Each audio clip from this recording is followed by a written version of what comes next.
계속해서 목요 성경 강해 시작하겠습니다. 이제 오늘은 쉬운 세 번째 시간이고요. 변호자 모세와 예수 그리스도라는 제목으로 출애굽기 33장 말씀을 함께 보겠습니다.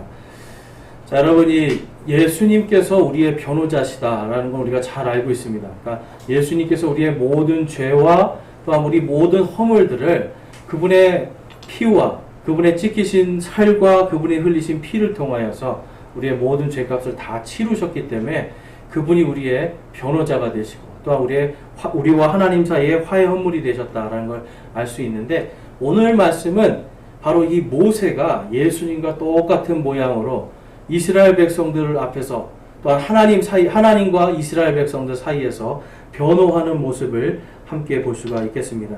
그래서 오늘 강의 이 주제는요, 모세가요 스스로 화해 헌물이 된 것, 그리고 스스로 하나님과 백성들 사이에 변호사로 선 모습, 이것을 우리가 좀 살펴보면서 하나님께서 그 안에서 마음을 돌이키시는 것을 볼 수가 있어요.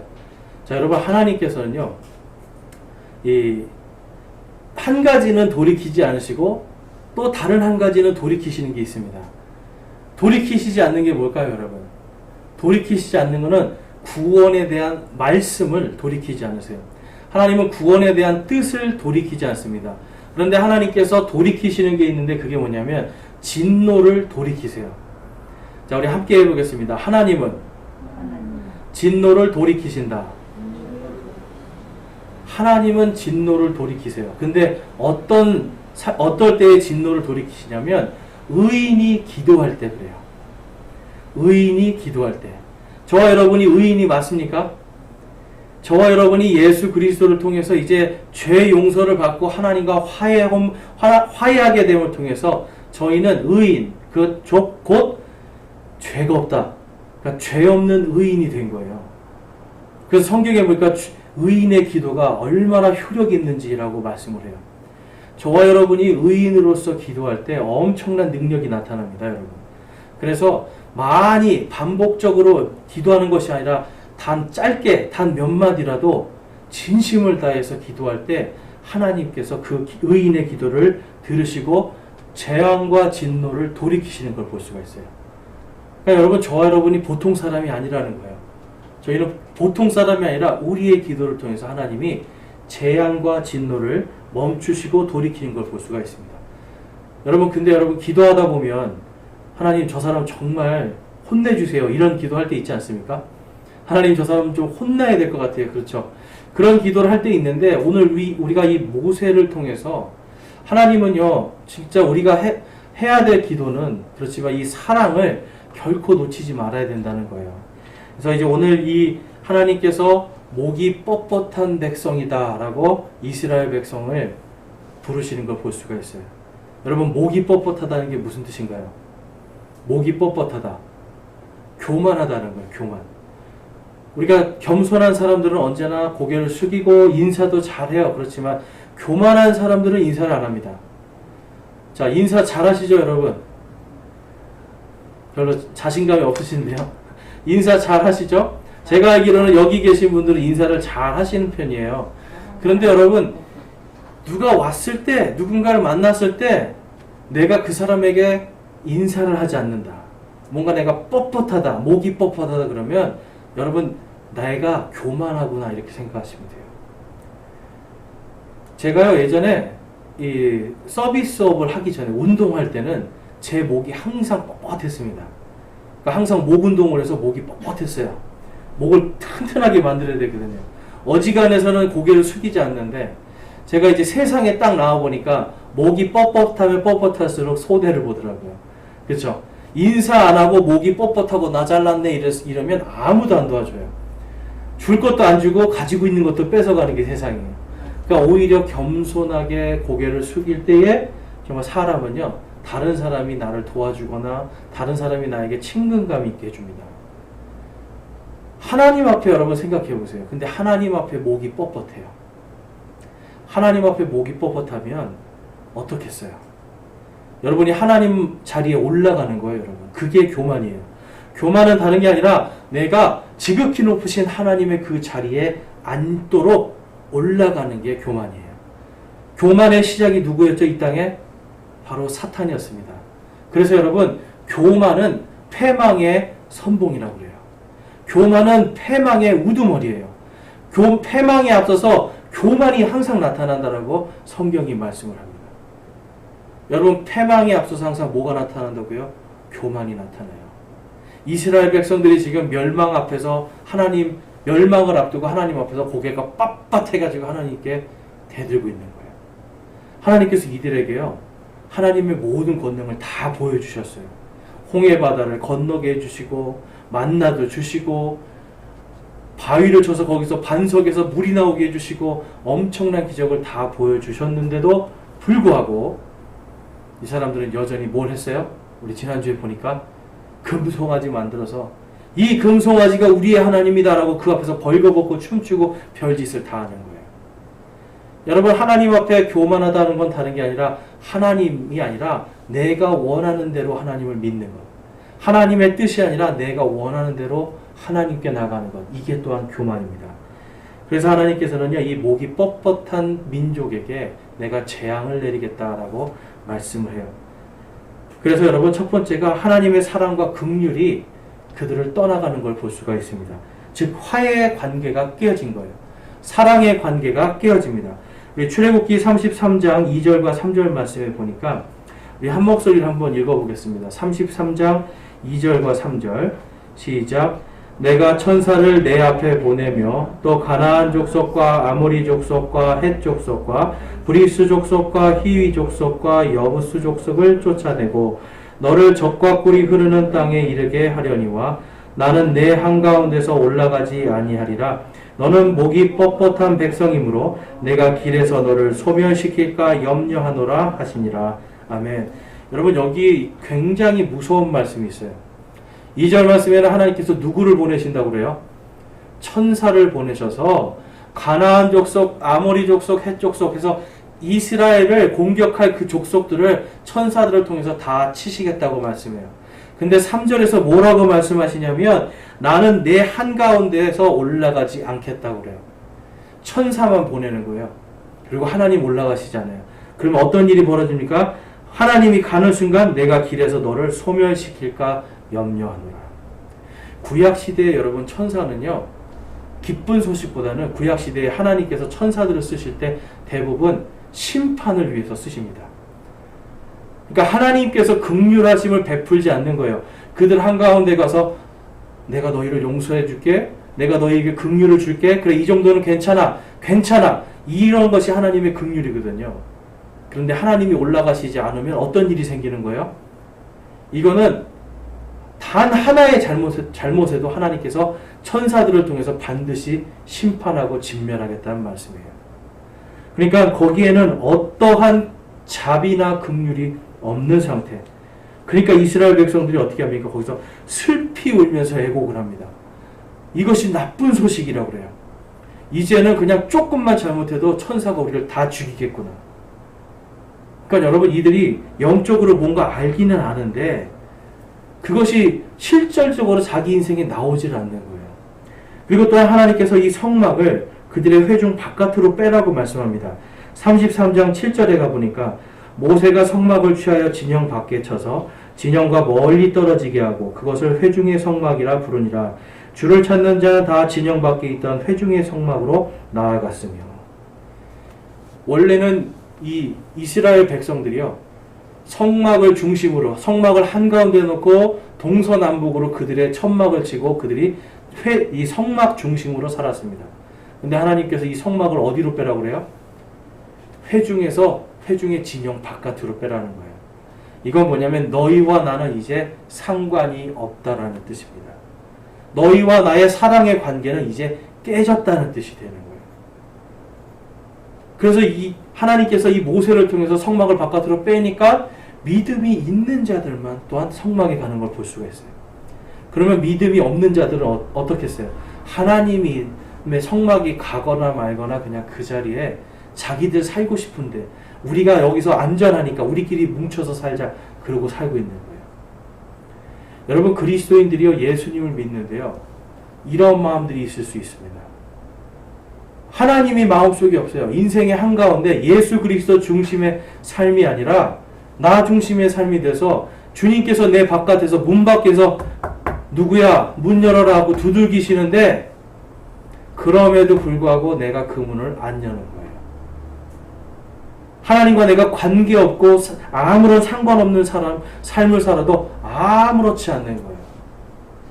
그러니까 여러분 우리가 이제 그러한 삶을 산다는 것은 바로 이 모세 시대의 이스라엘 백성 그들이 성막이 그들의 진영 바깥으로 옮겨져도 아무렇지도 않았던 것 같은 그러한 영적으로 하나님 앞에 민감하지 않는 관계가 깨어진 그러한 상태로 살 수 있는 그러한 것이 또한 우리의 모습입니다.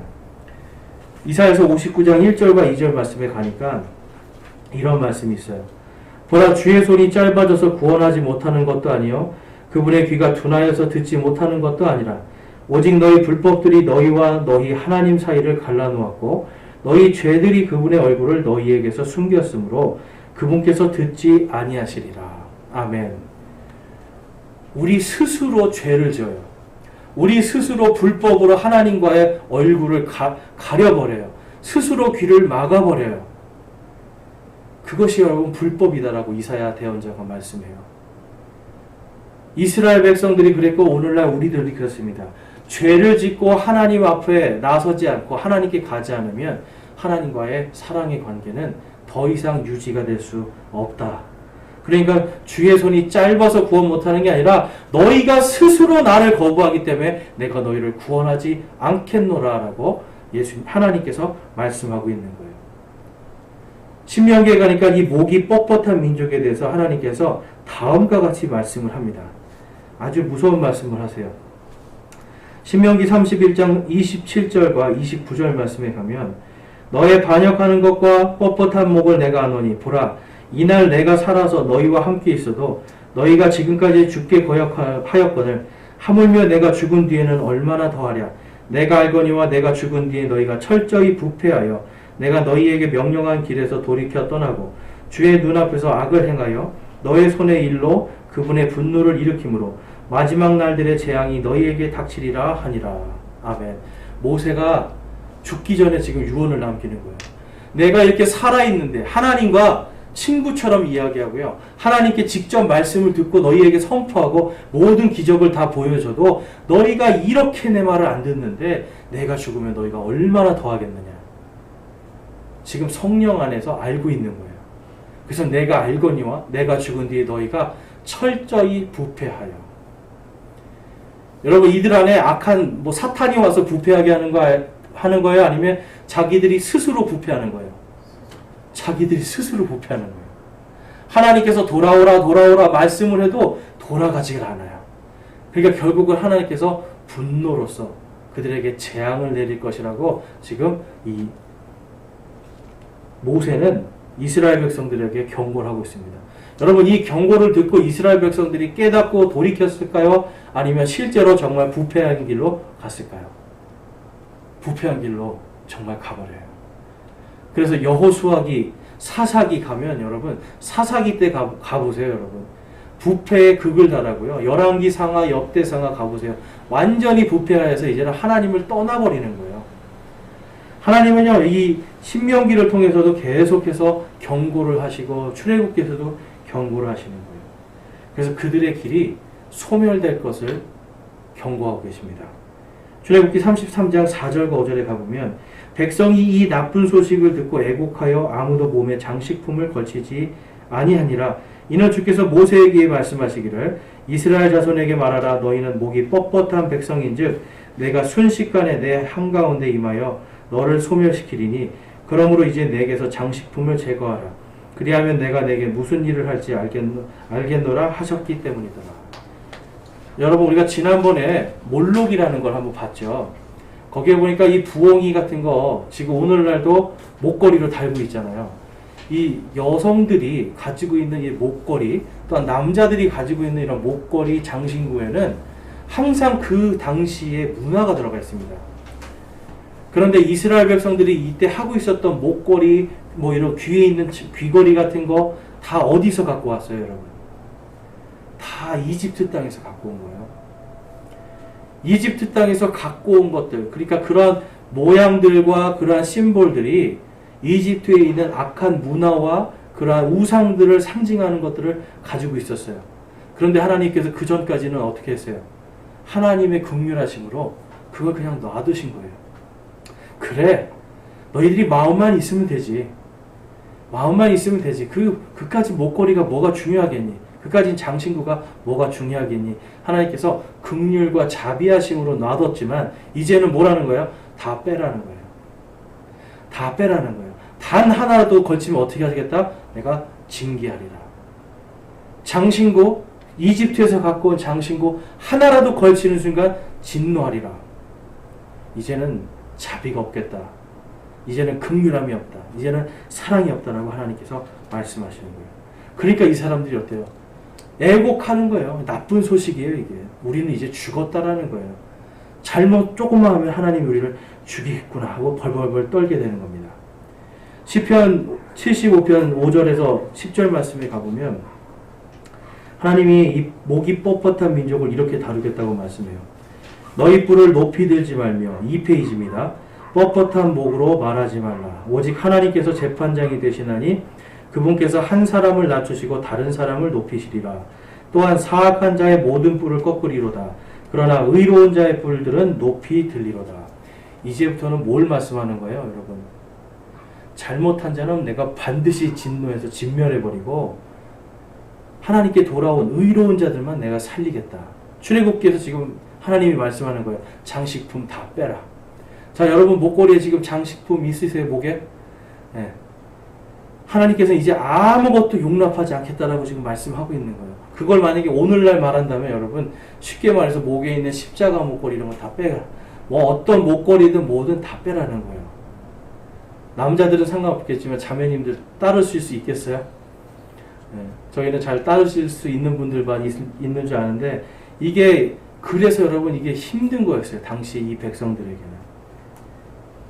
결국은 그들은요 하나님과 화평하기 위해서는 하나님의 이제 말씀을 듣지 않으면 안 되는 상태에 놓이게 됩니다.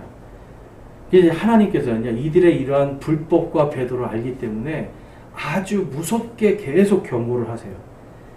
다음에 보면 이 신명기 28장에 가보면 여러분 아주 무서운 말씀이 있습니다. 28장 45절 46절만 같이 한번 읽어볼게요. 28장 45절 46절 시작. 또 내가 주 내 하나님의 음성에 귀를 기울이지 아니하고 그분께서 내게 명령하신 그분의 명령과 법규를 지키지 아니하였으므로 이 모든 저주가 내게 임하고 너를 따르며 너를 따라잡아 마침내 너를 멸하리니 그것들이 너와 내 씨에게 영원토록 표적과 이적이 되리라. 아멘. 너와 내 씨가 누굽니까? 너는 모세를 이야기하는 거예요. 유대인들을 이야기하는 거예요. 그래서 유대인들에게 하나님께서 뭘 말씀하냐면 너희와 너희 씨에게 영원토록 표적과 이적이 되는 게 뭐냐면 하나님의 말씀을 안 들으면 어떻게 하시겠다고요? 진멸하겠다고요. 여러분 오늘날도 이스라엘은요 하나님이 살아계신다는 표적입니다. 표적. 왜냐하면 그들이 율법을 안 지키면 하나님이 어떻게 하신다고 그래요? 진멸하시는 거예요. 1900년 전에 진멸하셨다가 다시 모으셨어요. 그런데 여러분 그들이 지금 다시 또 하나님을 대적하기 시작하잖아요. 그러니까 어때요? 하나님이 또 그들을 어떻게 하시겠어요? 28장의 말씀처럼 신명기 28장 말씀처럼 내가 진멸하리라. 왜냐하면 이것이 너희와 나 사이에 영원한 표적이다 라고 말씀을 해요. 그러면서 49절에서 53절에 보면 땅 끝에서 아주 먼 곳에서 아주 흉악한 민족들을 내가 데리고 와서 독수리같이 너를 치게 하고 그 민족들의 언어를 너네가 깨닫지도 못하는데 그 민족들에게 너희가 완전히 애워싸임 당하고 너희들이 공궁함에 빠뜨리게 되는데요. 빠질 것이다 라고 말씀을 하는데요. 53절 말씀 한번 볼게요. 하나님께서 어느 정도까지 치실 거라고 말씀하냐면 53절 내 원수들이 너를 괴롭게 하려고 너를 애워싸며 곤경에 빠뜨릴 때에 내가 주 내 하나님께서 내게 주신 내 몸의 열매 곧 내 아들 딸들의 살을 먹으리라. 여러분 끔찍한 일이죠. 하나님께서 너희가 내 말을 안 듣고 우상 따라가면 너희들 자녀를 잡아먹게 만들겠다고 말씀해요. 근데 여러분 이 일이 일어났을까요? 안 일어났을까요? 일어났어요. 열왕기 하 6장에 가니까 이 시리아의 벤 하닷 2세라는 사람이 사마리아라는 성을 딱 둘러쌉니다. 사마리아라는 이 성을 몇 년 동안 딱 둘러싸니까 그 안에 뭐가 없기 시작해요? 물이 없고 먹을 게 없기 시작해요. 그래서 어떤 일이 일어났냐면 오늘은 네 아들을 줘라. 우리가 삶아 먹자. 내일은 내 아들을 줄 테니 우리가 네 아들을 오늘 먹자. 여러분 실제로 자기 자식들을 잡아먹는 일이 생겨버립니다. 근데 여러분 하나님께서 신명기 28장에 미리 경고하셨어요. 복과 저주를 지금 너희 앞에 줄 테니 너희가 무엇을 선택할래? 저주를 선택하면 너희가 너희의 아들, 딸들을 삶아먹는 그 일이 생길 것이다라고 경고하셨는데 이스라엘 백성들이 들었습니까? 안 들었습니까? 안 듣는 거예요. 예레미야에 가보니까 예레미야서 5장 말씀에 가보면 또 하나님이 또 이렇게 말씀합니다. 15절, 17절, 18절에 가보면 주가 말하노라 오 이스라엘의 집아 보라 내가 한 민족을 먼 곳에서 데려와 너희 위에 임하게 하리니 그들은 강한 민족이요 오래된 민족이라 내가 그 민족의 언어를 알지 못하며 그들의 말하는 것을 깨닫지 못하느니라. 그들이 내 아들 딸들이 먹을 내 수확물과 빵을 먹고 내 양떼와 소떼를 먹으며 내 포도나무와 무화과나무를 먹고 내가 신뢰하는 성벽을 두른 도시들을 칼로 쳐서 불모지로 만들리라. 내가 말하노라. 그럼에도 불구하고 그때에 내가 너희를 완전히 없애지는 아니하리라. 이것에 대해서 예수님이 다음과 같이 예언을 합니다. 마태복음 24장 2절 말씀. 한번 같이 한번 읽어볼게요. 시작. 예수님께서 그들에게 이르시되 너희가 이 모든 것을 보지 아니하느냐? 진실로 내가 너희에게 이르노니 여기에 돌 하나도 다른 돌 위에 남지 아니하고 다 무너지리라 하시니라. 예레미야 대언자에게 하나님께서 말씀하셨어요. 너희가 내 말을 듣지 않기 때문에 너희가 목이 뻣뻣하기 때문에 내가 먼 곳에서 다른 민족들을 불러와서 너희를 칠 거야. 그들이 너희의 먹을 걸 다 먹을 것이고 너희 자녀들이 먹을 것도 다 먹고 너희들이 지금 믿고 있는 그 성벽, 그 도시 다 뭐가 된다고요? 불모지로 만들어버리겠다. 여러분 실제로 이 일이 언제 일어나는지 아세요? 예수님이 부활하시고 나서 하늘로 올라가셨잖아요. 그 뒤로 약 40년 뒤에 로마 제국의 이 타이투스라는 장군이 와서 실제로 이스라엘에 있는 이 예루살렘에 있는 성전과 성벽을 돌 위에 돌 하나도 남김없이 다 무너뜨려 버립니다. 불모지로 만들어 버렸어요. 완전히 황폐하게 만들어 버렸어요. 그 원인이 여러분 하나님께서 나쁘신 거였어요? 아니면 이스라엘 백성들이 목이 뻣뻣해서 그런 거였어요? 이들이 목이 뻣뻣했기 때문에. 하나님이 경고하셨잖아요. 너희들이 내 말을 듣지 않고 목이 뻣뻣하면 너희가 저주를 받을 테니 제발 그 길로 가지 말고 이제는 의로운 길로 가라. 하나님께서 계속 부르셔도 이스라엘 백성들은 그 말을 듣지 않습니다. 결국은 자기들을 구원하러 온 예수님까지도 십자가에 못 박아 죽이고 결국은 그 죄의 대가로 그들은 온 세상으로 흩어져요. 예레미야에게 말씀하신 것처럼 다 무너뜨리고 불모지로 만들지만 너희들을 내가 다 죽이진 않을 거야. 왜 다 안 죽이실까요? 다시 또 불러 모을 거기 때문에.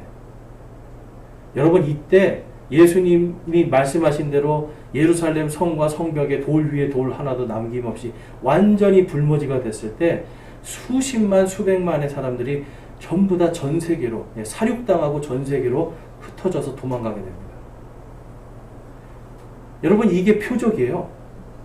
하나님께서 내가 너희와 내 씨와 내가 영원토록 맺을 표적은 너희가 내 앞에 계속 한번 목을 뻣뻣하게 해봐. 내가 너희를 멸망하게 만들겠다.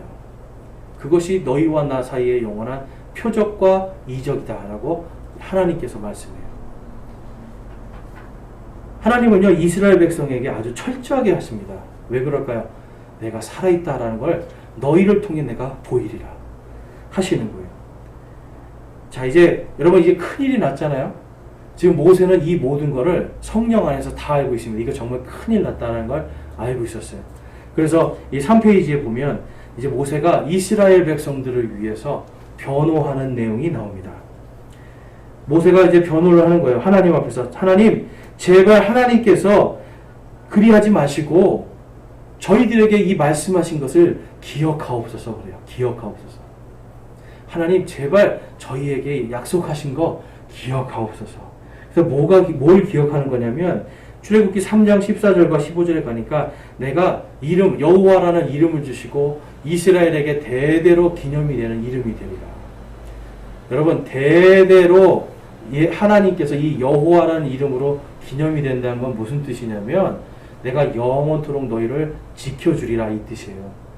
영원토록 너희의 하나님이 되겠다라고 말씀해요. 우리가 주의 만찬을 할 때, 교회에서 주의 만찬을 할 때 주님의 이 찢기신 살을 기념해서 빵을 부러뜨리잖아요. 그리고 포도즙을 먹잖아요. 뭘 기념하는 거예요? 주님의 맞으심과 십자가에 못 박히심과 또한 부활하심과 그분의 보혈의 피를 기념하는 거예요.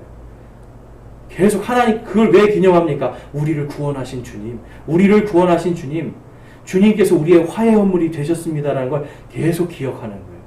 모세는 자기가 지금 하나님 앞에 목숨을 걸고 나와서 하나님 제발 좀 용서하시고 기억해 주십시오 라고 말을 하고 있는 겁니다. 출애굽기 4장 22절에서는 하나님께서 이스라엘을 너희는 내 첫 아들과 같은 존재다. 여러분, 첫 아들이 귀합니까? 안 귀합니까? 귀하잖아요. 그래서 너희는 나의 가장 첫 번째로 귀한 자식들이다 라고 하나님이 말씀해요. 그러니까 모세가 주님 그렇게 말씀하신 거 기억하십시오 그래요. 그 다음에 6장 1절과 8절에 가니까 주 하나님께서 이스라엘에게 구원과 그들의 하나님이 되어주시고 가나안 땅을 그들에게 영원히 주실 걸 약속해요. 그러니까 하나님, 주님의 이 영원한 약속, 저희의 하나님이 되어주시겠다고 하신 그 약속 기억해 주십시오 라고 모세가, 여러분 그냥 자기만 한 게 아니죠. 하나님이 하신 말씀을 가지고 변호를 하고 있는 거예요. 왜냐하면 그게 법이니까. 그래서 32장 32절에 그러나 이제 주께서 그들의 죄를 용서하시옵소서. 그리하지 아니하면 원컨대 주께서 기록하신 주의 책에서 나를 지워버리소서 하니. 주님 차라리 저를 죽이시고 이 백성을 살려주세요 하는 거예요. 모세가 스스로 자기가 하나님 앞에 헌물이 되는 겁니다. 주님, 동물도 아니고 제가 다른 것이 아니라 제 목숨을 드리고 제 피를 드릴 테니 이 백성의 죄를 용서하옵소서. 이 백성을 죽여야 되시는 하나님의 그 진노를 돌이켜 주시옵소서라고 스스로 화해 헌물이 되는 말을 하나님 앞에 합니다. 그 다음에 33장에 가보니까 아까 말씀드린 것처럼 13절에서 16절이 하나님 앞에 16절 말씀만 한번 우리 같이 한번 읽어보겠습니다. 16절 말씀 33장 16절 시작. 나와 주의 백성이 주의 눈앞에서 은혜를 입은 줄을 여기에서 무엇으로 알리이까? 주께서 우리와 함께 가시는 것이 아니니까. 그리하여 우리 곧 나와 주의 백성이 지면 위에 모든 백성들로부터 구별되리이다 하매. 주님이 가시지 않으면 주님이 아니라는 거예요. 우리의 주님. 그러니까 저에게 약속하셨죠. 우리 백성들에게 약속하셨죠. 주님 저희와 함께 가주십시오. 그래야 저희가 이 세상 모든 민족들로부터 구별, 즉 거룩해지는 겁니다. 여러분, 저와 여러분이 거룩한 거는 내가 잘나서 내가 뭔가 하나님 앞에 특별해서 거룩한 게 아니에요. 하나님이 우리와 함께 계시기 때문에 거룩한 겁니다. 바로 그 함께 계시는 하나님 때문에 우리가 거룩한 거예요. 지금 모세는 이스라엘 백성들이 하나님이 없으면 안 된다는 것을 절실히 알고 있어요. 그래서 주님 제 생명을 차라리 가져가 주시고요. 하나님 용서해 주시고 주님 기억하세요. 주님이 약속하셨잖아요. 약속하신 거 기억해 주십시오라고 간절히 바랍니다. 그랬더니 하나님께서 어떤 판결을 내리세요? 33장 19절 말씀에 가니까 그분께서 이르시되 내가 내 모든 선함을 내 앞에 진행하게 하고 주의 이름을 내 앞에 선포할 것이요 또 내가 은혜를 베풀 자에게 은혜를 베풀고 내가 긍휼을 베풀 자에게는 긍휼을 베풀리라 하시고. 아까는 뭐였어요? 내가 은혜도 베풀지 않고 긍휼도 베풀지 않을 거야. 천사들을 보내고 너희들 목걸이 이제 다 빼. 단 하나도 용서하지 않을 거야 라고 말씀하셨죠. 그런데 하나님께서 마음을 돌이키십니다. 나에게 돌아오는 자에, 회개하고 돌아오는 자에게 내가 은혜를 베풀고 회개하고 돌아오는 자에게 내가 긍휼을 베풀 것이다 라고 말씀을 합니다. 오직 믿는 자를 의롭게 여기겠다라는 말씀이에요. 쉽게 말해서 오직 너희는 믿음으로 의롭게 되리라 라고 말씀해 주시는 거예요. 여러분, 모세가 만약에 자기의 목숨을 걸고 하나님 앞에 변호하지 않았다면 이스라엘 백성들은 어떻게 됐을까요? 광야에서 하나님이 다 진멸하셨을 거예요.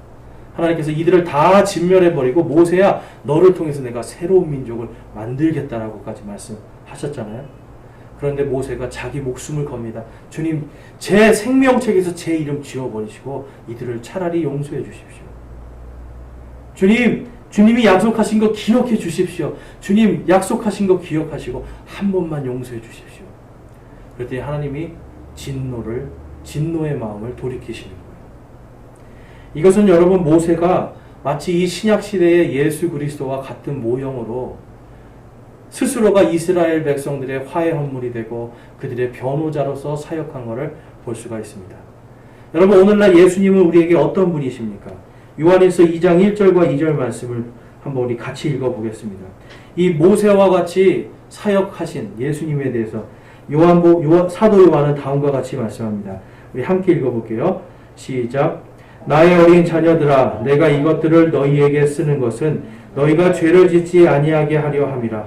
만일 누가 죄를 지어도 우리에게 아버지와 함께 계신 변호자가 계시니 곧 의로우신 분 예수 그리스도시라.